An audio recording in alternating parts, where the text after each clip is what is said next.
지금 안 뜨죠?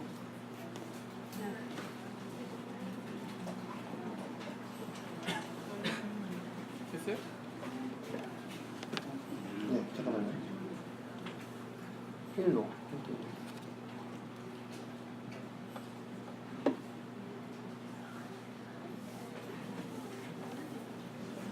된것 같아요. 선생님 안녕하십니까? 안녕하세요. 컴퓨터가 좀 말썽이어서.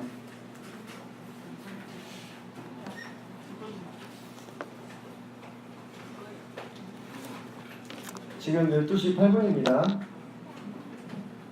저는 60분을 받았기 때문에 1시 8분까지는 할 수 있습니다. 혹시 시간이 넘어가도 점심시간이 8분이나 넘어갔네 생각하지 마시고 네, 이해해 주시기 바랍니다. 다음 말씀 들어가겠습니다. 제가 하나님의 경륜이라는 주제를 가지고 성도님들과 함께 2시간 말씀을 나눴고 그것이 4월달 일입니다. 지금 7월이니까 몇 개월 지났죠? 네, 3개월 만이죠. 그래서 아마 다 잊어버리셨을 것 같아가지고 간단하게 복습을 하고 오늘 세 번째 시간을 들어가려고 합니다. 하나님의 경륜이라는 것은 하나님께서 이 세상을 창조하시고 경영해 나가시는 거대한 뜻을 말씀하는 것으로서 우리가 일상생활에서 사용하는 단어로는 무엇이 있습니까? 계획, 계획이라고 많이 합니다. 그래서 하나님의 경륜이라 하는 것은 결국은 하나님의 계획을 말씀하고 있는 것이죠. 그것이 규모가 한 국가 또는 세계 이렇게 클 때 경륜이라는 표현을 씁니다. 하나님은 결코 이 세상을 우연히 창조하지 않으셨습니다. 이 세상을 창조하시기 전에 모든 영역에 대해서 그분의 계획을 가지고 계셨습니다. 그래서 그분이 이 세상을 어떻게 창조하실 것인지 그리고 인류를 어떻게 이끌어 가실 것인지 이 세상의 역사를 어떻게 지속시키실 것인지 우리를 어떻게 구원하실지 시작이 있으면 끝이 있어야 되겠죠. 이 세상을 어떻게 끝낼 것인지 그리고 영원한 세상에서는 무엇을 할 것인지에 대해서 하나님은 초월하신 분이기 때문에 신이시기 때문에 각각의 계획들을 가지고 계셨다고 하는 것입니다. 그래서 저희가 이와 같이 나누어서 하나하나 세세히 살펴보기를 원한다고 말씀을 드렸고 이와 같은 하나님의 경륜을 이루어가는 힘이 바로 뭐라고 했습니까? 하나님의 주권이라고 했습니다. 그래서 하나님은 창조주이시기 때문에 모든 만물과 생명체에 대해서 주권을 가지고 계시고 그분의 뜻과 생각대로 모든 것을 이끌어 가시는 분이시다. 그런 말씀을 드렸던 것으로 생각이 됩니다. 그래서 이 말씀의 목표는 무엇이냐면 주권자 하나님을 인식하는 겁니다. 그리고 그분이 어떤 분이신지를 아는 것입니다. 그 계획을 보면 계획을 세운 자의 지능이라든지 또는 성향을 우리가 알 수가 있죠. 그래서 성경 속에 계시는 하나님의 경륜을 통하여 하나님을 더 깊이 있게 아는 것이 목적이 되겠고 그분의 뜻과 계획대로 세상이 경영이 되고 있음을 확인하며 그분이 나의 주인이 되시고 그분께 순복하고 주님께서 이 시대를 향하여 품으신 뜻을 알고 그 뜻에 발맞추어서 살기 위해서 이 말씀을 실은 듣고 있는 것입니다. 그래서 이와 같은 목적의식을 명확하게 하신 상태에서 하나님의 경륜이라는 말씀을 들으셔야 됩니다. 그래야만 길을 잃지 않을 수가 있습니다. 무슨 이야기를 많이 들었는데 나중에 남는 것이 없다고 하면 안타깝죠. 그렇죠? 자, 제가 여러 가지 슬라이드를 보여드릴 겁니다. 바알과 아세라입니다. 라, 호루스, 이집트의 고대 신들이죠. 비쇼뉴, 세계 4대 종교 중에 하나인 힌두교의 창조신입니다. 시바와 칼리, 마찬가지로 힌두교의 삼위일체를 이루고 있는 신입니다. 제우스, 포세이돈, 하데스, 오딘, 북유럽에서 섬기는 창조신입니다. 아후라 마즈다, 페르시아에서 섬겼던 창조신입니다. 부다, 불교에서 말하는 신이죠. 이건 생소하실 텐데 케찰코아틀이라고 해서 아메리카 대륙에서 섬겼던 최고신입니다. 그리고 알라, 같이 읽으실까요? 시작.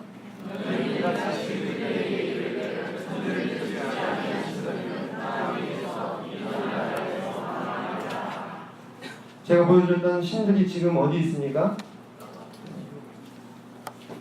지옥이요? 애시당초 존재하지 않았던 일입니다. 부다 정도 빼고. 천지를 짓지 아니한 신들은 땅 위에서 하늘 아래에서 망하리라 말씀하셨습니다. 우리 누구를 섬깁니까? 야훼 하나님을 섬깁니다. 같이 읽으시겠습니다. 시작. 아멘. 이 말씀을 이렇게 힘없이 읽으셔야 되겠습니까? 우리는 누굴 섬깁니까? 우리는 천지 만물을 창조하신 하나님을 섬긴다 이 말입니다. 그죠? 다시 읽겠습니다. 시작.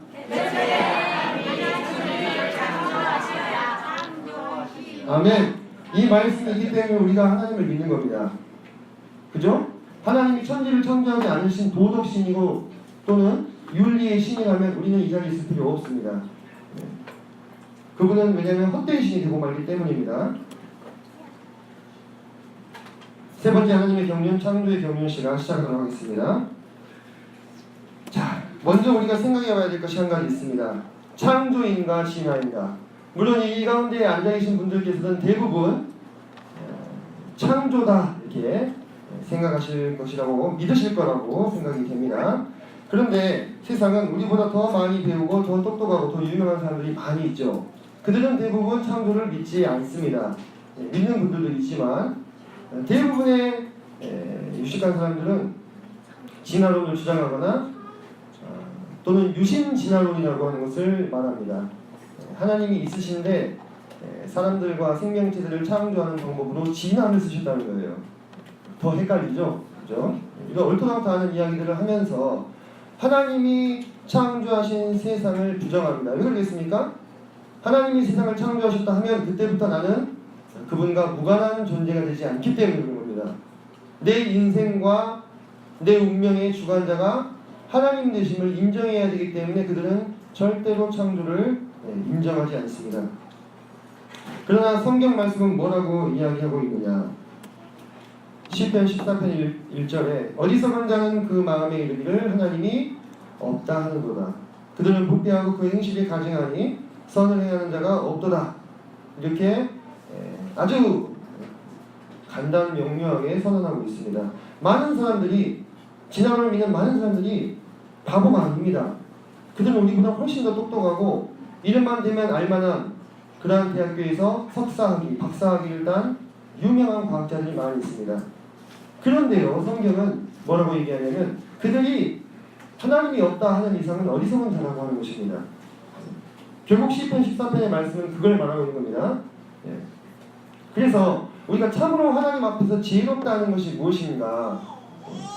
온 우주와 천지 만물을 지으신 하나님 앞에서 한 줌 사람이 알면 얼마나 안다고 하나님을 부정하고 창조를 부정하느냐 이거죠. 성경은 당연코 이 부분에 대해서 그들은 어리석은 자들이며 부패하고 행실이 가증하다 이렇게 선언하고 있습니다. 우리는 어떻습니까? 우리는 믿음으로 모든 세계가 하나님의 말씀으로 지어진 줄을 알게 된 자들입니다. 사실 우리도 학교 다닐 때 창조론을 배우신 분은 없잖아요. 오스트랄로피테쿠스 들어보셨죠? 얼마나 많이 외웠습니까 우리가? 어떤 순서대로 변화했는지 그렇게 공부를 했어요. 그리고 시험을 봤습니다. 우리도 한 두 발짝만 잘못 갔으면요 진화론자나 또는 불가지론자, 모른다 또는 이신론자, 하나님은 있지만 우리에게 관심이 없다 이런 또는 허무주의자 또는 실존주의자, 내가 내 운명을 개척해야 된다 이런 식으로 스스로에 대해서 잘못된 사상과 생각을 가지고 살아갈 수 있는 얼마든지 그런 가능성을 가지고 이 세상에 태어난 사람들이 말입니다. 아무도 특히 우리 대한민국의 교육과정 하에서는 창조에 대해서 결코 긍정적이지 않습니다. 그리고 가르치지 않습니다. 그런데 어떻게 우리가 태초에 하나님이 천지를 창조하시니라고 하는 이 말씀이 우리 마음가운데 믿어져가지고 이 자리에 앉아있는 겁니다. 그죠?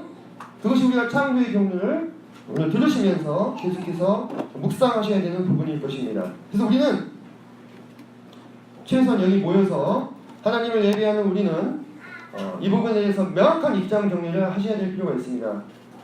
세상은 점점 더 진화의 무게추를 두고 있습니다. 심지어는 교회를 다닌다고 하는 기독교인들도 진화를 긍정하거나 또는 유신 진화론을 이야기하고 있습니다. 창조과학을 연구하는 분들 사이에서도 이 유신 진화론이 아주 큰 문제가 되고 있는 그런 상황입니다. 근데 여러분, 우리는 어떻습니까? 우리는 한 분 하나님, 곧 삼위일체 하나님의 7일의 창조를 믿는 사람들입니다. 그죠? 왜? 7일이라고 하는 것은 많은 사람이 동의해야 진리인 것이 아니죠. 진리는 참껏 사실인 것입니다. 단 한 명이 그 사실에 대해서 동의한다 할지라도 그것이 진리면 그것은 그저 옳은 것이고 따라가야 되는 것입니다. 그래서 우리는 세상에 많은 사람들이 자기 지혜를 따라서 실은 어리석은데 여러 가지 이유들을 들이대면서 창조를 부정하고 하나님의 존재를 부정하는 시대에 살고 있지만은 성경 말씀이 말씀하신 그대로 하나님께서 이 천지 만물을 창조하신 유일한 신임을 믿는 그와 같은 명확한 입장 정리가 있어야 할 것입니다. 왜 그렇습니까? 이것은 우리 영혼과 관련된 문제이기 때문에 그렇습니다.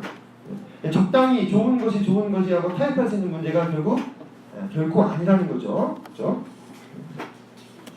자, 하나님께서는 왜 천지 만물을 창조하셨겠습니까? 그런 생각 안 해보셨습니까?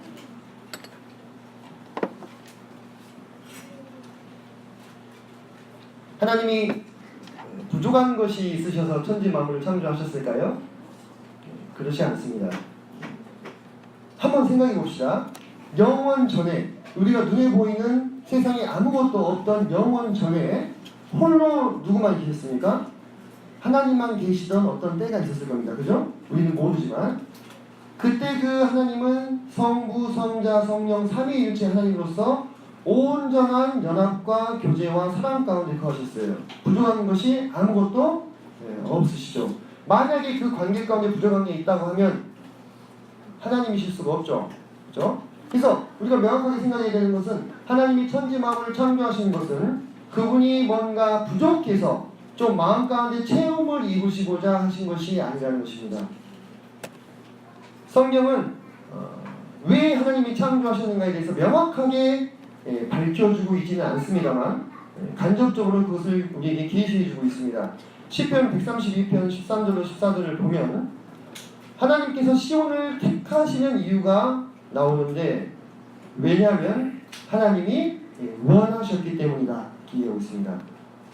하나님이 이스라엘을 택하실 때 이스라엘이 다른 민족보다 더 뛰어나거나 더 숫자가 많거나 더 강하기 때문에 선택하신 것이 아니셨어요. 오히려 가장 작고 연약한 무리였습니다만 하나님이 원하시고 택하셨기 때문에 하나님의 선민이 됐던 것이죠. 그래서 하나님이 원하신다는 것, 하나님이 기뻐하신다고 하는 것이 모든 원인의 원인이 되는 것입니다. 모든 일의 원인이 되는 것입니다. 창조가 왜 일어나느냐, 그 원인이 무엇인가, 이유가 무엇인가, 하나님이 그것을 원하셨기 때문입니다. 그렇기 때문에 그렇게 이루어진 것이에요. 그죠?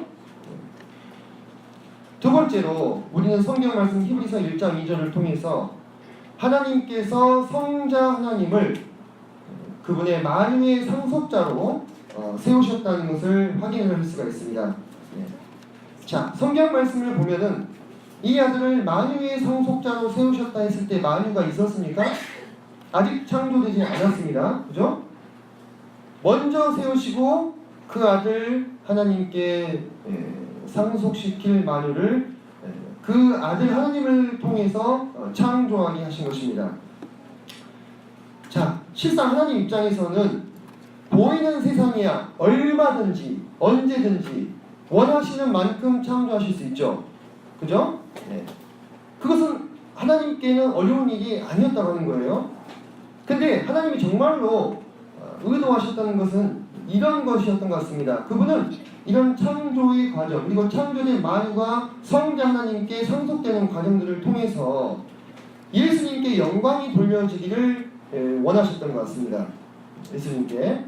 그래서 창조라고 하는 것은 성부 하나님이 성자 하나님을 향한 그분의 사랑의 표현이었어요. 쉽게 얘기하면 우리가 아들들을 사랑하기 때문에, 자식들을 사랑하기 때문에 생일날 뭘 준비합니까? 선물을 준비하죠. 케이크도 준비하고. 천지 만물은 성부 하나님이 준비한 성자 하나님의 생일 선물이었다고 생각하시면 좀 이해가 되겠습니다. 어떠십니까? 그런데 여러분 생각해 보십시오. 성자 하나님 예수님, 자 성부 성자니까 잠깐 헷갈릴 수 있으니까 예수님이 하나님이 자기를 사랑하는 것을 아실까요? 모르실까요? 다 아시죠?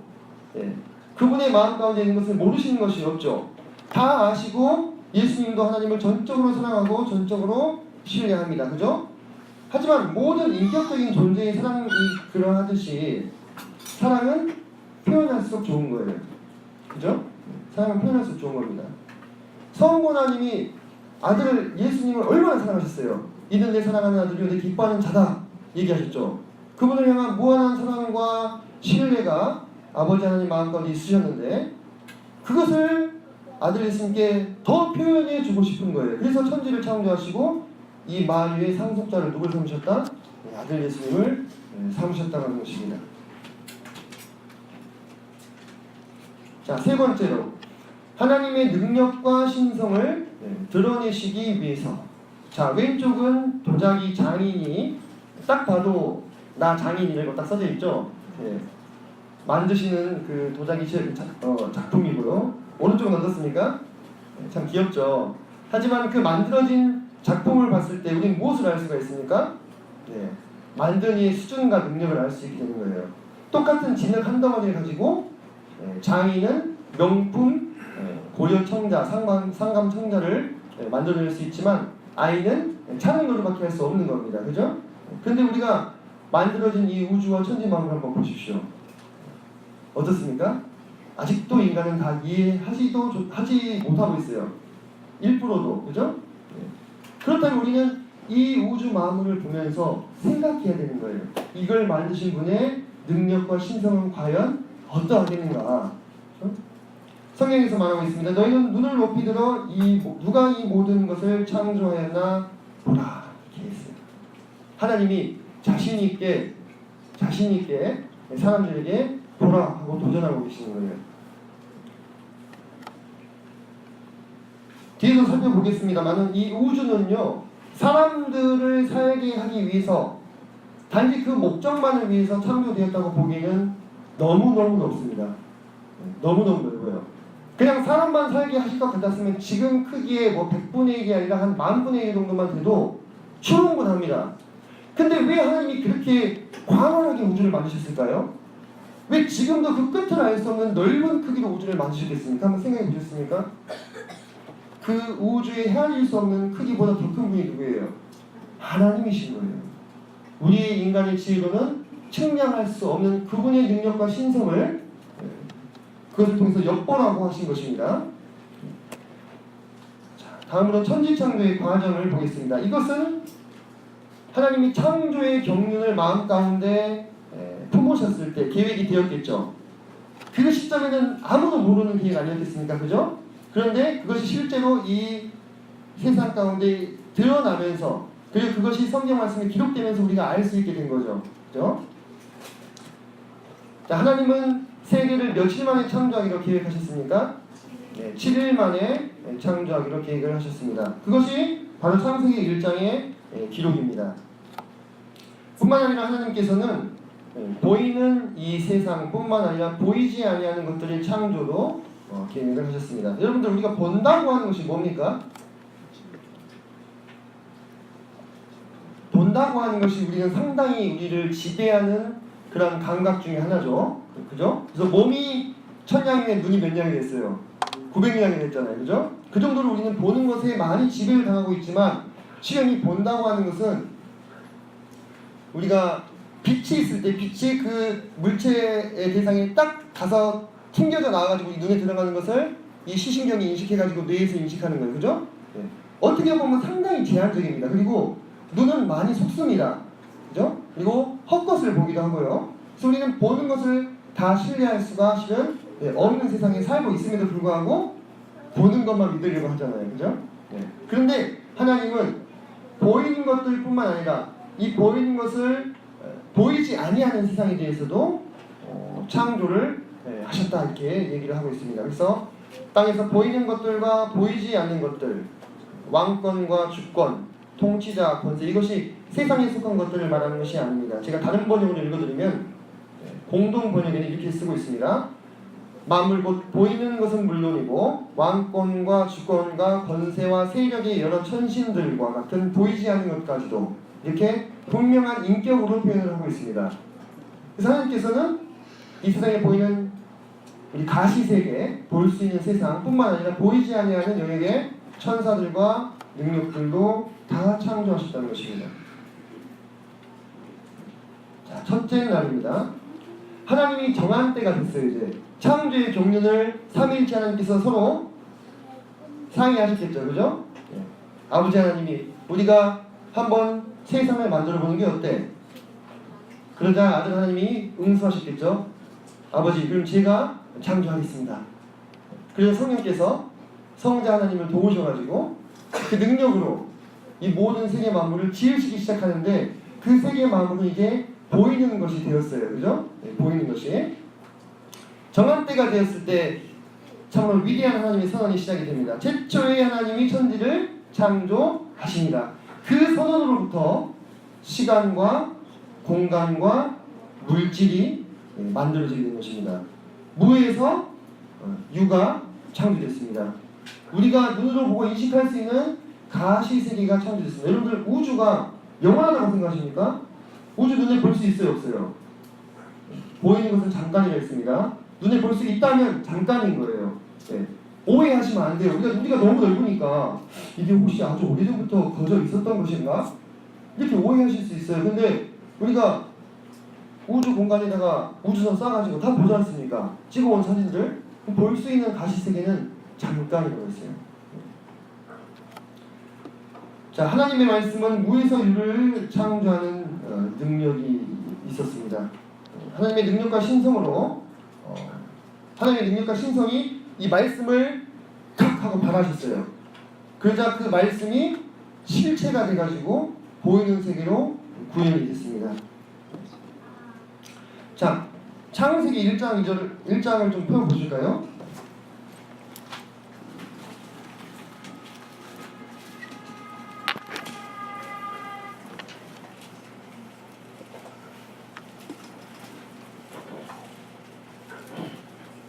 자, 1장 제일 첫 장 펴면 되니까 어렵지 않으시죠? 네. 1절에 태초에 하나님이 천지를 창조하십니다 라고 되어 있습니다. 땅이 혼돈하고 공허하며 이렇게 나와 있죠. 그럼 혼돈하니까 우리는 무슨 느낌이 듭니까? 이렇게 흔들리는, 그죠? 네. 컨퓨전 또는 카오스 이런 게 떠오르는데 여기서 이 혼돈은 형체가 없는을 말하고 있습니다. 원어적으로 오히려 formless, 아직 형체가 갖추어지지 않은, 그리고 공허하다, 텅 비어있다. 그래서 이 하나님이 첫날 창조하신 것이 뭔가 아주 이 불안정하고 무질서한 것을 창조하신 것이 아닙니다. 쉽게 얘기하면 우리가 미술로 예를 들면 하얀색 캔버스를 하나 만드신 거예요. 하얀색 캔버스. 이제 뭘 하면 됩니까? 그림을 그리면 돼요. 근데 캔버스를 무질서하거나 불확실한 것이라고 보는 사람이 있습니까? 그렇지 않아요. 캔버스는 정형화돼 있어 딱 고정되어 있는 겁니다. 그죠? 그래서 우리 성경의 번역은 약간 이제 오해를 일으키게끔 이렇게 돼 있는데 그렇지 않다는 것을 생각을 하시고, 그래서 우리는 공허하다, 비어있다면 뭘 생각하십니까? 이렇게 텅 비어있는 방을 생각하잖아요. 그죠? 방. 비어있는 빈 방. 근데 창조 이전에는 그 빈 방조차 없었던 거예요. 그죠? 네. 아무것도 없었던 거잖아요. 그죠? 근데 하나님이 이제 캔버스를 하나 만드셨어요. 그림을 그리시려고. 2절에 보면 계속해서 보겠습니다. 흑암이 깊음 위에 있고, 여기서 깊음은 뭐겠습니까? 거대한 물을 말하는 겁니다. 지금 태초에 하나님이 천지를 창조하실 때 지구를 만드셨어요. 지구 땅덩어리를. 그리고 그 땅덩어리를 덮고 있는 물을 만들었는데 아직 빛이 있으라지 않으셨잖아요. 그죠? 그래서 흑암이 깊음 위에 있고, 재미있는 표현이 나오는데 하나님의 영은 수면 위에 운행하십니다. 이런 표현이 나옵니다. 여러분, 여기서 하나님의 영은 누구죠? 성령 하나님을 말씀하고 있죠. 그죠? 한번 근데 이 장면을 머릿속에 한번 떠올려 보십시오. 자, 지금 아무것도 없던 곳에서 땅덩어리가 하나 만들어지고 물로 둘러싸여 있어요. 근데 그 수면 위를 누가 지금 날아다니고 계시는 거예요? 성령께서 날아다니고 계시는 거예요. 신기하지 않습니까? 하나님의 신이 운행을 하신다? 하나님은 어때요? 나는 천지에 충만하지 아니하냐 이렇게 얘기하시잖아요. 그죠? 천지 만물에 충만하신 하나님인데 수면 위를 이렇게 운행하고 계신다는 거예요. 이거 우리가 어떻게 받아들여야 되겠습니까? 그냥 보셨습니까? 하나님의 본체에 대해서 디모데전서에서 뭐라고 얘기하고 있냐면 아무도 보지 못하였고 이렇게 얘기했습니다. 아무도 보지 못하였고 이상하지 않습니까? 우리 구약성경에서 하나님을 보는 사람들이 많이 있잖아요. 그럼 그들이 보는 건 뭐라는 거예요? 본체가 아니라는 겁니다. 본체가. 하나님이 스스로를 어떻게 하신 거예요? 제한하신 거예요. 제한하셨어요. 왜? 그분의 본체는 아무도 볼 수가 없어요. 너무나 무한하시고 너무나 크시기 때문에. 그래서 그분이 창조하신 인격적인 존재들에게 스스로를 나타내시기 위해서는 스스로를 제한하셔야만 하는 겁니다. 그래서 야곱 앞에서는 어떻게 나타났습니까? 천사의 형태로 나타나시기도 했고, 아브라함 앞에서 어때요? 사람의 모습으로 나타나시기도 했고, 또 신의 산에 임하실 때는 조금 덜 제한하셨어. 그러니까 어떻게 해요? 땅이 막 흔들려 버리잖아요. 그죠? 네. 흔들리고 막. 그리고 다니엘 앞에 환상을 나타나실 때는 그 환상을 본 다니엘이 그냥 기운이 잃어버리고 쓰러져 버릴 만큼 주님이 얼마나 제한하시느냐에 따라서 그 하나님을 받아들이는 존재 입장에서는 감당할 수 없는 상황이 되는 거예요. 자, 하나님의 신이 지금 수면 위에 운행하고 계셔요. 하나님께서 그 거대하고 위대하신 하나님께서 스스로를 제한하고 그분이 창조하신 세계 안으로 들어오고 계시는 것입니다. 이 종착역이 어디였습니까? 그분의 제한하신 종착역이 바로 우리 예수 그리스도의 성육신이잖아요. 그죠? 네. 무한하신 하나님께서, 영원하신 하나님께서, 크신 하나님께서 한 여자의 자궁 속까지 낮아지시는 거기가 종착점인 거예요. 하나님이 스스로를 제한하신 모습이 우리는 그 시작점을 창세기 1장 2절에서 발견할 수가 있는 것입니다. 상당히 빠른 시점에 우리는 하나님이 스스로를 제한하시고 있는 모습을 볼 수가 있어요. 왜? 그렇지 않으면 우리는 알 수가 없어요. 그분을. 자, 그리고 3절에 보면 뭐라고 하십니까? 빛이 있으라. 자, 이 빛이 있으라는 이 간단한 말씀을요, 오늘 과학자들은 수식으로 풀어냈습니다. 이렇게. 첫째는 하나님께서 말씀하시기를 블라블라블라. 저도 모릅니다. 네. 빛이 있으라가 물리학적으로 이렇게 풀어진다고 합니다. 이해하실 수 있겠습니까? 근데 하나님은 어떻게 말씀하셨어요? 빛이 있으라. Let there be light. 하니까 빛이 있었어요. 이걸 우리는 이해하려면 이렇게 복잡한 공부를 하셔야 되는 거예요. 이해 못하죠? 저도 이해 못합니다. 근데 빛이 생긴 겁니다. 이건 하나님의 능력과 신성이 아니면 무엇이겠습니까? 이 빛에 대해서요, 할 얘기가 너무 많습니다. 이 빛 하나도요, 이 인류가 이해하기 위해서 수천 년의 시간이 걸렸어요. 지금도 다 이해실은 못하고 있는 부분들이 있어요. 그분이 바로 우리 하나님이십니다. 자, 우주의 크기를 어느 정도 가늠해 놓은 것인데요. 우주가 지금 어느 정도 크기가 되느냐, 지금 관측 가능한 영역이 약 밝혀진 것만 930억 광년 정도 됩니다.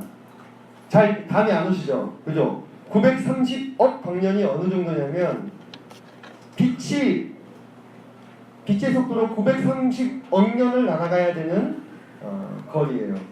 그러면 빛은 1초에 초속 30만 킬로미터로 날아갑니다. 지구를 7바퀴 반을 돕니다. 우리가 핸드폰을 쓰면 전화 걸자마자 바로 가죠. 신호가. 그죠? 이 전파 거의 빛의 속도까지는 아니지만 근접반 속도로 신호를 날리기 때문에 즉시로 받는 겁니다.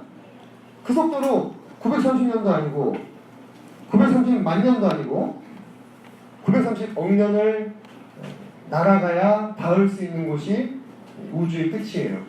그것도 지금까지 밝혀지는 것. 제가 아까 말씀드렸죠. 단순히 사람의 생존만을 위해서 만들었다고 하기에는 너무 큰 거예요. 너무 크죠? 그죠?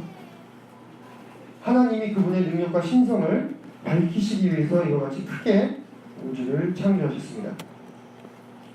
자, 둘째 날로 갑니다.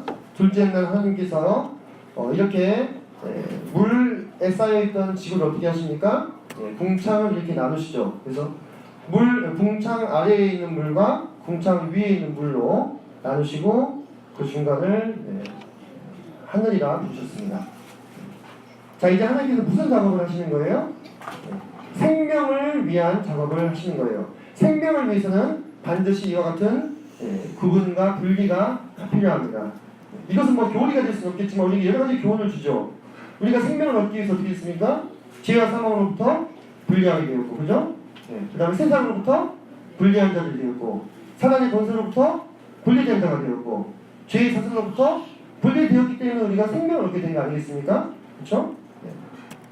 그리고 셋째 날 하나님께서 물을 한 곳으로 모으십니다. 그래서 뭐라고 말씀하셨어요? 바다라고 부르셨죠.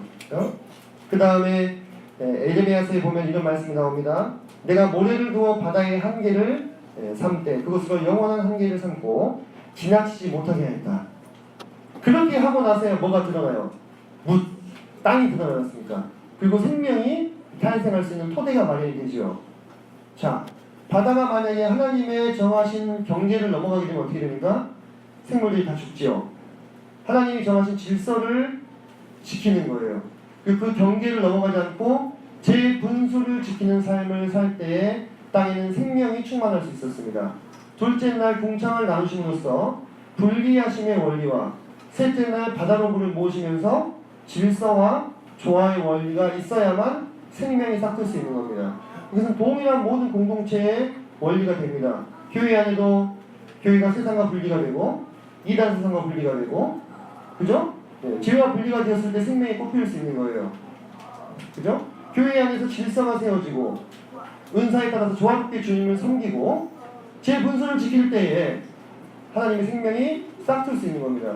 하나님이 창조를 그와 같은 경륜 가운데 행하셨기 때문에 그분이 만드신 모든 공동체, 가족이라든지 교회라든지 국가라든지 다 이와 같은 원리가 필요하게 되는 거예요.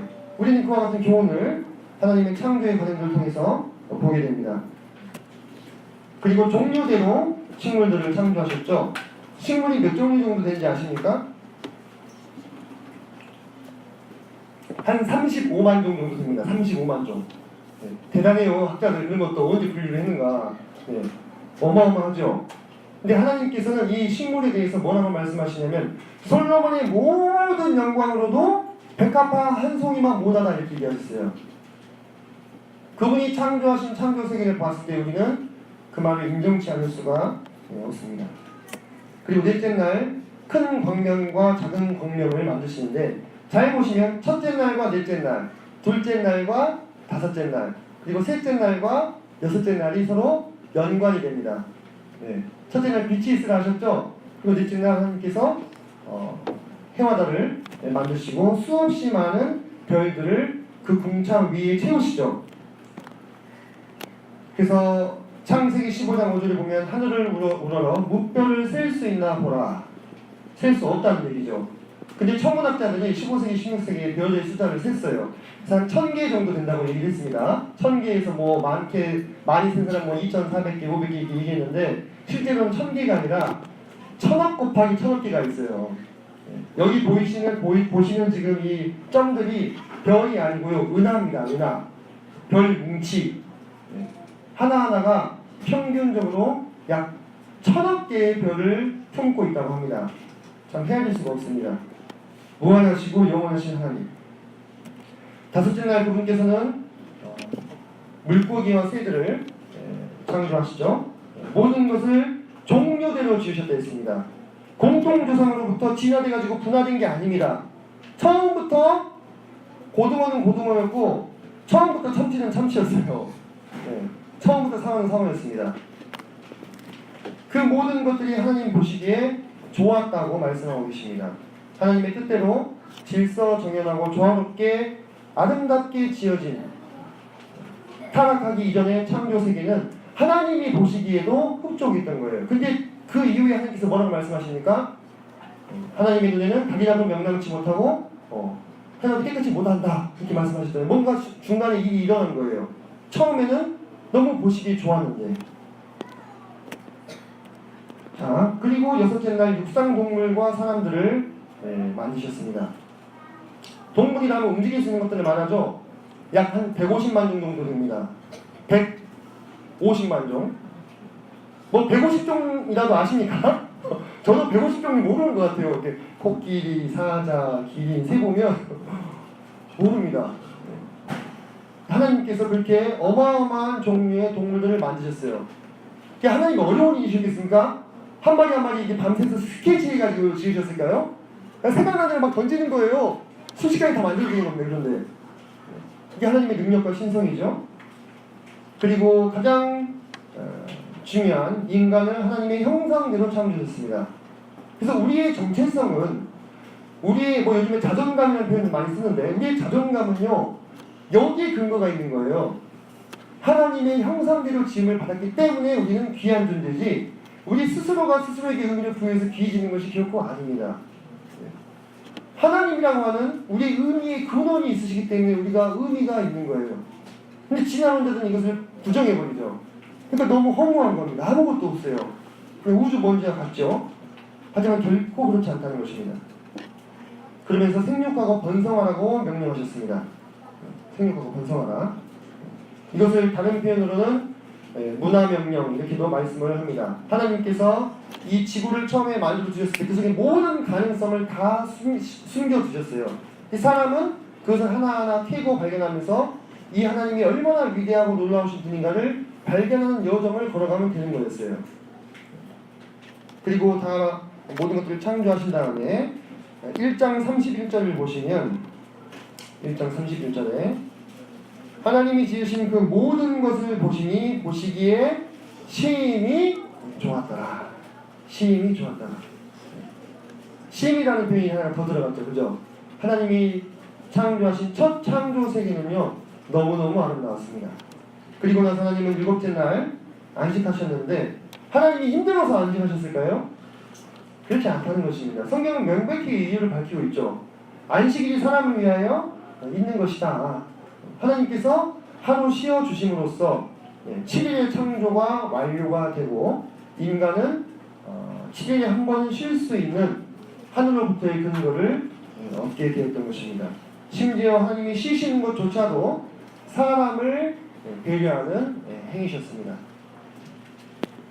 자, 이와 같은 창조의 경륜이 우리에게 계시해주고 있는 하나님이 누굽니까? 우리가 이 말씀의 목적이 무엇이냐 처음에 말씀드렸죠. 하나님을 더 깊이 아는 것. 그분이 어떠한 분이신지. 자, 그분은 무에서 유를 창조하시는 하나님입니다. 전지전능하시고 능력의 하나님. 무에서 유를 창조할 수 있는 존재는 없습니다. 없어요. 우리가 에너지라고 하는 것은요 형태가 바뀌고 흩어졌다 모이는 것이지 어떤 것이 생기는 게 아닙니다. 이거는 과학 법칙입니다. 그죠? 에너지 보존의 법칙 우리가 배우잖아요. 근데 하나님은 어떤 것에서 유를 창조해 내시는 거예요. 오직 창조주만이 하실 수 있는 것입니다. 그분은 질서와 조화의 하나님입니다. 천체를 관측하던 1세대 과학자들은 그 조화로움과 질서에 감탄을 하면서 이 망원경 앞에서 예배를 드렸어요. 왜? 너무 놀라우니까. 어떻게 이렇게 한치의 어긋남도 없이 별이 운행할 수 있는가. 그거에 대해서 경외감을 품은 것입니다.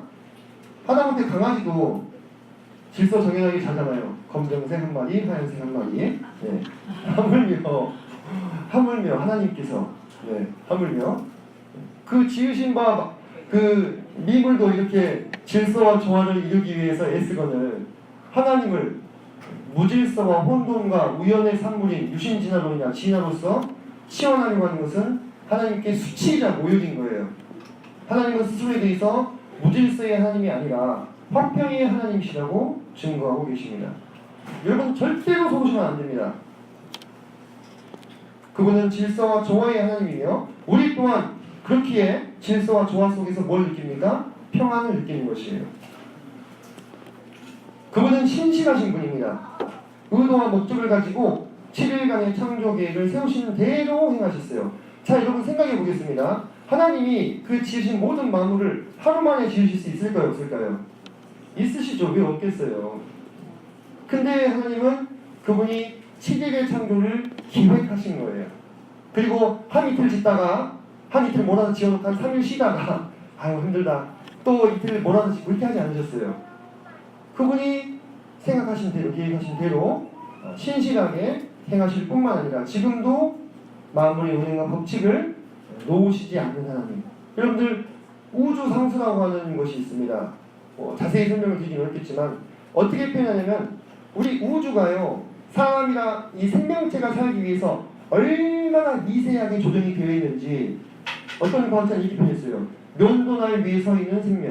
이렇게 얘기했습니다. 면도날 위에 서 있는 생명. 그 면도를 조금만 삐끗하면 우주가 순식간에 찌그러들거나 순식간에 팽창하거나 사람이 순식간에 찌그러들거나 팽창하는 거예요. 이것이 판타지 소설 얘기가 아니라 최고의 지성들이 인정하는 바입니다. 최고의 지성들이. 그래서 절대자의 존재를 부정할 수가 없는 거예요. 그와 같이 신실하게 우리를 지키시고 있는 하나님, 그리고 영원하고 무한하신 하나님, 눈에 보이는 것은 지금 별입니다. 얼마나 많습니까? 셀 수조차 없죠. 우리 사람이요, 겸손하게 열린 마음으로 우주를 바라보면 뭘 생각하는지 아십니까? 한없이 작은 나, 그리고 저 어두운 광막한 공간 너머에 뭔가 있을 것만 같은 신성을 느끼는 거예요. 겸손한 마음으로 우주를 바라볼 때 사람은 필연적으로 우주와 하늘을 보면서 신의 존재를 인식할 수밖에 없습니다. 여러분들 재밌는 게요, 무신론자나 또는 이신론 또는 불가지론, 이와 같은 하나님을 거부하는 이런 사상들이요, 언제부터 폭발적으로 증가했는지 아십니까? 공교육이 발달하면서. 다시 말해서 사람은 본능적으로는 신의 존재를 아는데 후천적인 교육을 통해서 무신론을 주입받았다는 겁니다. 이해가 되십니까? 네. 공교육이 발달하면서 이 국가에서 정한 교육 과정을 통해서 교육을 받으면서부터 이 무신론과 이신론이 더 확산된 거예요. 그렇지 않으면 사람은 본능적으로는 신의 존재를 느낍니다. 우리가 로마서에서 이렇게 얘기하고 있지 않습니까? 그럼 뭐가 맞는 겁니까? 나중에 우겨 넣어가지고 잘못 믿게 한 게 맞아요? 본능적으로 직관적으로 아는 게 맞아요? 생각해 보시기 바랍니다. 그리고 그분이 얼마나 배려심이 깊으신지, 만약 하나님께서 과일을 5종류만 만들었다면 우리는 그게 전부 다 이거 먹었을 거예요. 5종류만, 그죠? 네. 상상이 안 됩니다. 먹다 질리겠죠. 네. 그런데 하나님이요, 아까 제가 식물이 35만 종 다 먹어보지도 못하고 죽을 거예요. 물론 먹으면 안 되는 식물도 있겠지만 너무 다양하게 만들어졌어요. 우리가 먹다 질릴까 얼마나 배려심이 깊으신지. 제가 이 말씀을 주일학교 시간에 들으면서 무릎을 다쳤습니다. 근데 미국에게 이런 얘기 했거든요. 아니 생각해보세요. 곡식을 2종류만 만들었어. 쌀하고 밀. 근데 옥수수의 맛을 어떻게 알겠어요? 그렇지 않습니까? 고구마, 감자를 어떻게 알겠냐고요. 소하고 돼지만 만들었어. 지금 여기 닭이 없어요. 닭이 없으면 할 수 있겠어요? 한솔 경제? 상상도 못해. 근데 닭이라는 게 있는지도 모르고 살아. 왜 안 만들어 주셨으니까. 우리는 하나님이 천한 테두리 안에서 사는 거예요. 네. 근데 그 테두리가 어마어마하게 넓어요. 네. 그 감사할 일이 아닙니까? 다양성, 현재도 다 파악이 안 됩니다. 동식물이 35만 종, 150만 종 추정만 하는 거죠. 식미성, 자 여기 해바라기 보십시오. 이 씨앗들이 우연히 배열되어 있는 것 같습니까? 이게 수학적으로 피보나치 수열이라고 하는 것을 따라서 이게 배열이 되어 있는 겁니다. 기가 막히죠, 그죠? 이걸 안 하는 사람도 있잖아요, 그죠? 네. 이 섬세함을 보십시오. 명품은 디테일이 달라요. 네. 명품은요, 명품 써보신 분들은 아실 거예요. 이신영이님 디테일이 다르던가요? 네, 죄송합니다. 네. 명품은 디테일이 다르다고 하더라고요. 네. 뭐 큼직큼직한 건 다 비슷하죠, 그죠? 근데 다른 브랜드가 따라올 수 없는 뭔가가 있기 때문에 명품이 되는 건데, 하나님이 만드신 창조 세계는 그와 같은 것도 있다라는 것입니다. 동물들을 보십시오. 하나님이 유머 감각이 있으셔요.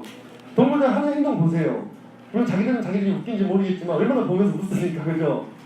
하나님이 사람들 심심할까봐 동물들도 이런저런 행동들을 하게 하시고, 그걸 누가 정해주셨겠어요? 하나님이신 거죠. 하나님이 그놈하고 어미하시고 잘못 하나하나 보자 이렇게만 하시는 하나님을 저는 생각하지 않습니다. 홍학들이 춤추는 거 보십시오. 사랑의 춤을 추는 거 보세요. 공작새 깃털한 거 보십시오. 그죠? 얼마나 그 가운데 유머와 위트가 넘치시는 분이신지 우리 너무 하나님을 오해하지 않았으면 좋겠습니다. 네. 자, 이 창조 경륜의 완성 부분을 살펴보도록 하겠습니다. 자, 첫 창조 시의 하나님의 계획은 무엇이었습니까? 본디 이 심이 좋은, 보시기에 심이 좋은 이 창조 세계를 인간에게 대리 통치시키는 거였어요. 그죠? 사람을 만물의 영장으로 세우시고 하나님의 형상을 따라서 창조하셔서 모든 마음을 다스리게 하셨어요. 우리는 장면을 보죠. 아담에게 동물들을 이끌어 오시잖아요. 그래서 이름을 짓게 하시잖아요. 이름을 부여한다고 하는 것은 소유권을 말하는 거예요. 소유권을. 모든 마음의 소유권을 내가 너에게 주었다.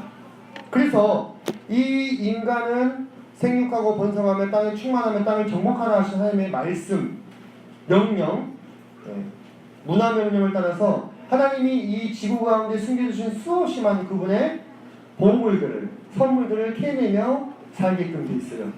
그러면서 하나님께 영광과 존귀를 돌려드리는 것이 이 창조의 궁극적인 목적지이자 종착지입니다. 나는 여호와이니 이는 내 이름이다. 나는 내 영광을 다른 자에게 내 찬송을 우상에게 주지 아니하리라. 하나님은요, 하나님이십니다. 하나님은 영광을 양보하시는 분이 아니에요. 그게 쫑생이 같은 행동입니까? 그 영광 얼마 된다고 좀 양보 좀 하지, 이렇게 할 수 있는 문제입니까? 그렇지 않다는 거예요. 하나님은 절대로 하나님 되심을 다른 우상에게 양보하신 적이 없습니다. 그분이 받아 마땅한 찬송을 다른 자들에게 돌리시지 않습니다. 왜? 여호와 하나님이시기 때문에, 스스로 존재하는 분이시기 때문에. 그래서 그분이 영광 받으시기 위해서 이 땅을 창조하시고 아담에게 맡기셨는데, 이것이 플랜 A였어요. 쉽게 얘기하면 이대로 흘러갔으면 좋았겠죠. 근데 어떻게 됐습니까? 어떻게 됐어요? 아담과 하와가 선악과를 따먹음으로 말미암아 범죄하고 말았습니다. 자, 그럼 여기서 문제. 하나님은 아담과 하와가 범죄할 줄을 아셨을까요? 모르셨을까요? 아셨죠? 그럼 또 이렇게 이어지죠. 그럼 왜 선악과를 만드셨느냐?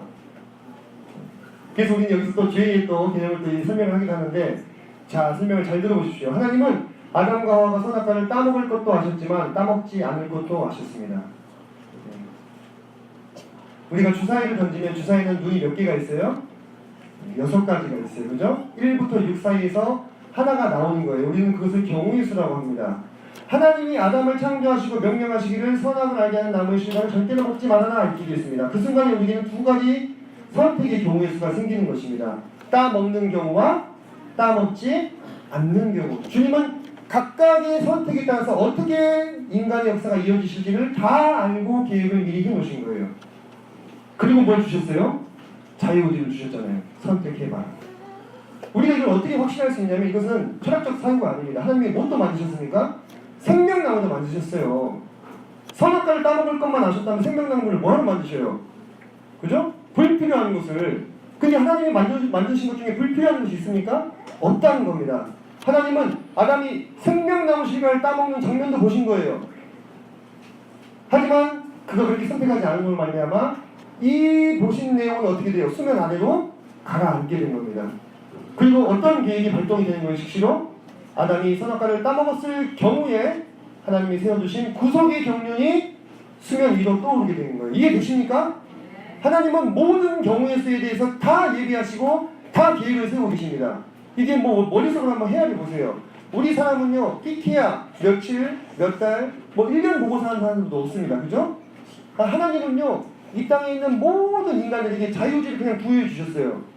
이게 하나님이 불확실한 미래에 그냥 아담 하나 쳐다보고, 야, 네가 잘해줘야 돼, 응? 네가 중요해 하고 지금 내기를 하신 것이 아니라는 말입니다. 하나님은 아담이 선악과를 따먹었을 때 당황하셨을까요? 절대 그렇지 않으시죠. 그 상황에 맞춰서 이미 계획하신 대로 그냥 발동하시는 거예요. 이 하나님이 인간에게 자유의지를 주셨다는 것의 의미가 뭔지 아십니까? 이것은 신적인 자신감입니다. 어떤 상황을 네가 선택한다 하더라도 나는 그 상황을 다 아울러 가지고 내 본디 목적인 내가 여호와함으로 영광을 받는 그 목적을 성취할 수 있어. 이걸 얘기하는 거예요. 자유의지를 주셨다는 것은 하나님이 어떤 상황에서도 어떤 선택을 한다 할지라도 다 커버가 가능하니까 해봐 하고 자유의지를 주셨어요. 근데 생명나무를 선택하면 좋았을 텐데 선악과를 선택해버렸죠. 그래서 첫 번째 계획은 수면 아래로 내려가고 두 번째 계획인 구속의 경륜이 발동이 되게 된 것입니다. 여러분 이것을 이해하실 수 있겠습니까?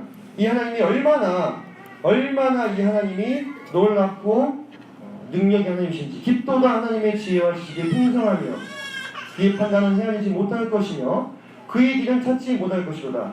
무엇을 선택하든 인간이 하나님은 그 모든 것들을 합력해서 선을 이루시고 영광을 취하실 수 있는 분입니다. 처음 창조의 심이 좋았던 세계는 아담과 하와의 타락으로 말미암아 저주를 받고 말았습니다. 자, 저주를 받은 세계를 제가 보여드리겠습니다. 어때요? 아름답죠?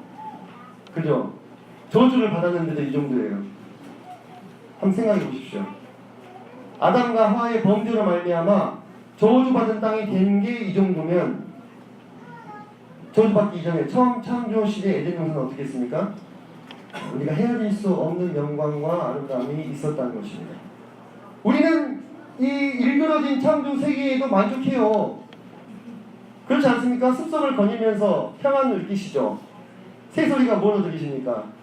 하나님을 찬양하는 소리 들리시기도 하고, 그래서 참 아름다워라고 찬양도 하지 않습니까? 근데요, 우리는요, 우리 식대로 생각을 하는 거예요. 참으로. 그 새소리가 하나님을 찬양하는 소리일 수도 있겠지만, 어쩌면 그 순간에 그 새는 살아남기 위해서, 생존하기 위해서 몸부림치면서 절규하는 울음의 소리일 수도 있다는 것입니다. 근데 우리는 그걸 어떻게 생각합니까? 참 새소리가 좋구나. 네, 아름다운 자연이요. 하나님의 솜씨요. 이렇게 하잖아요. 그죠? 근데 이 세계는 일그러져 버린 것입니다. 제가 몇 가지만 들려드리겠습니다. 충격을 받으실 수 있을지 모르겠는데, 여러분들 뻐꾸기 아시죠? 다큐멘터리에서 한 번씩 보셨을 거예요. 뻐꾸기가 다른 새 둥지에 알을 낳아요. 그러면 먼저 부화돼가지고 어떻게 해야 합니까? 네. 그 둥지의 주인이 낳아놓은 알들을 다 밖으로 발로 밀어가지고 다 깨버려요. 근데 그거를 그 새가 보고 있어요. 보고 있어요. 근데 어때요? 이제 선택지가 없으니까 그냥 뻐꾸기를 키우는 거예요. 우리 식으로 바꿔볼까요? 내 새끼를 죽인 원수를 키우는 거예요. 네. 지극정성으로 얼마나 지극정성을 키우는지 먹이를 대느라고 밥 먹을 시간이 없어요. 이 새가. 뻐꾸기가 먹고 싸고 하면 쌀똥을 다 지가 먹습니다. 다른 포식자가 와가지고 잡아먹을까봐. 근데 그 뻐꾸기가 지금 어떤 짓을 했냐고요. 이거는 완전히 비극이에요. 한번 생각해 보십시오. 참 보시기에 심이 아름답죠? 그렇지 않다는 것입니다. 여러분들 침팬지 귀엽죠? 아이들 침팬지 좋아하는데요. 침팬지가 집단으로 다른 침팬지를 공격해가지고 수컷들을 고문해서 죽입니다. 새끼들 잡아먹고 산채로 짝짝 찢어가지고 먹는 동영상이 있어요. 동심이 파괴될까봐 가져오지 않았습니다. 예.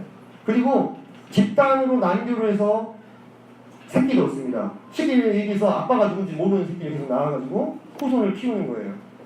보시기에 참 아름답죠? 그렇지 않아요? 캐즈메니아 디블이라고 하는 동물이 있어요. 잘 모르실 텐데 되게 귀엽게 생겼습니다.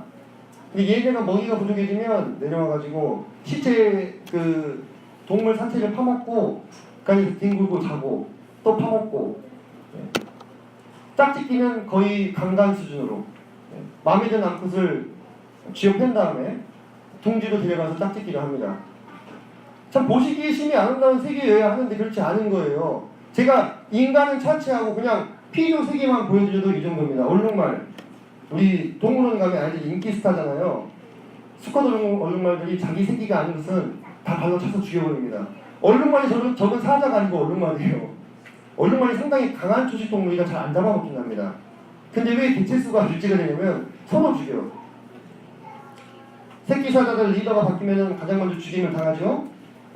한치의 어떤 자비도 없이 죽임을 당합니다. 흰 허리 독수리, 흰 머리 독수리는 들어보셨죠? 흰 오타가 아닙니다. 흰 허리 독수리라는 게 있는데 알을 보통 2개를 낳아요. 그러면 둘 중에 하나가 먼저 부화가 되겠죠.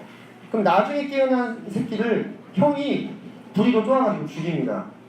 관찰 결과 3일 동안 1600번을 쪼아가지고 결국 지 동생을 죽였어요. 아름답죠? 타이거 상어라고 들어보셨습니까? 자궁 속에서 지옥도가 열립니다. 제가 잠깐 동영상을 보여드릴게요. 뭐 비슷한 사례인데 자기 그 형제 자매를 잡아먹고 살아남는 타이거 상어인데요. 제 컴퓨터가 조금 상태가 안 좋아가지고 이게 상당히 재생 속도가 느립니다. 양해해 주시고. 지금 나오나요? 네. 소리가 안 나오는데 그냥 보시면 이해가 되실 겁니다. 한 이 정도로. 이게 새끼거든요. 지금 엄마 자궁 속에 들어가 있는데 보세요.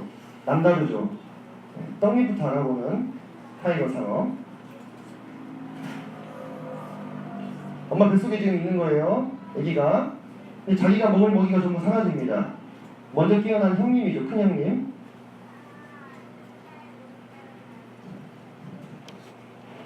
사냥이 시작됩니다. 엄마 자궁 안에서 도망칠 곳도 없어요. 그 안에 깨어난 자기 형제 자매들을 가차없이 잡아먹습니다.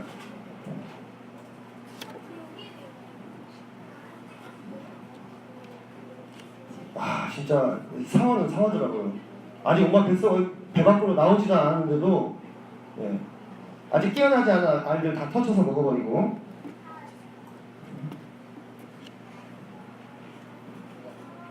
여기 보시면 이게 지금 깨어있는 자기 형제 자매들인데 이게 덩치가 작으니까 그냥 잡아먹는 거예요. 그냥 타이거 상어. 아, 이 상어 귀엽습니까? 네. 이건 타이거 상어예요. 네. 아주 흉포한 놈입니다. 네. 그렇게 자기 형제자매를 잡아먹고 배 밖으로 나온 것이 우리가 눈에 보는 타이거 상어예요. 네. 날 때부터 포식자죠. 우리가 지금 제가 이 엄숙한 분위기를 좀 바꿔보고자 이걸 하나 넣었는데 어떻습니까? 이거는요 진짜 불과 일부에 불과한 거예요.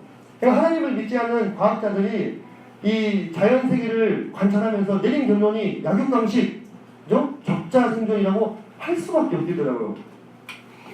그래서 성경에서 뭐라고 얘기하는지 아십니까? 피조물이 고대하는 바는 하나님의 아들들이 나타나는 것이다. 그들도 고통하고 고뇌하고 괴로워하고 있어요. 누구 때문에? 사람 때문에. 사람이 타락하고 범죄함으로 말미암아 이 땅이 저주를 받고 이 땅의 피조물들이 저주를 받고 끊임없는 그와 같은 비참하고 경직되어 있는 삶 가운데 처하게 된 것입니다. 살아남기 위해서 우는 거예요. 살아남기 위해서. 경고음을 보내기 위해서. 우리는 그 모든 상황들을 초래해 놓고도 새소리를 들으면서 아름다움만 느끼고 있습니다. 하지만 우리가 그 피조 세계를 한꺼풀 벗겨서 보면요, 그 안에는 고통과 눈물이 있어요. 비정한 세계가 있습니다. 그래서 하나님께서는 더 이상 이 세계가 보시기에 심히 좋은 세계가 아닌 것입니다. 이제 하늘과 땅은 그 동일한 말씀으로 불사르기 위하여 보호하신 바 되어 경건하지 아니한 사람들의 심판과 멸망의 날까지 보존하여 두셨다. 이것이 첫 창조 세계에 대한 하나님의 경륜이 되겠습니다. 그러면서 우리에게는 무엇을 약속해 주셨습니까? 하나님의 날이 임하기를 바라보고 간절히 사모하라. 그날에 하늘이 불에 타서 풀어지고 물질이 뜨거운 물에 녹아지려니와 우리는 그의 약속대로 의가 있는 곳인 새 하늘과 새 땅을 바라보도다. 모든 피조물들이 그들의 고통과 슬픔에서 해방이 되고 첫 창조 세계에 보시기 심히 좋았던 그 아름답던 세계가 회복이 될 것을 하나님은 말씀하고 계십니다. 만약에 여러분 제가 방금 보여드렸던 그 지옥도와 같은 그 창조 세계가 창조 경륜의 마지막이라 한다면 이것은 얼마나 하나님의 능력과 신성에 어울리지 않는 마무리가 할 수 있겠습니까? 그죠? 그래서는 안 되는 거예요. 우리 하나님이 지신 창조 세계는 그렇게 마침이 되어서는 안 됩니다.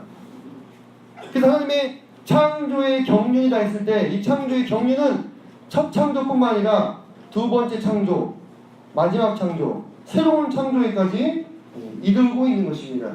그래서 그것은 여전히 현재 진행 중입니다.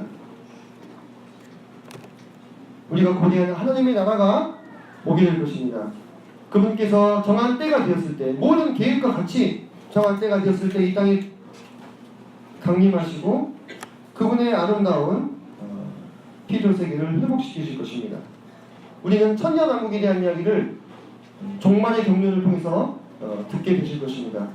그 세계에는 어린 양과 사자가 뛰어놀고 독사구리의 아이가 손을 넣어도 물지 않고 참 사랑과 기쁨과 평안이 넘치는 그 천년왕국의 세상이 예정되어 있습니다. 이거 하나님의 경륜이고 계획이기 때문에 그대로 되어질 것입니다. 왜 그렇습니까? 하나님의 주권 때문에. 그죠? 하지만 그 세계도 완전한 세계는 아니죠.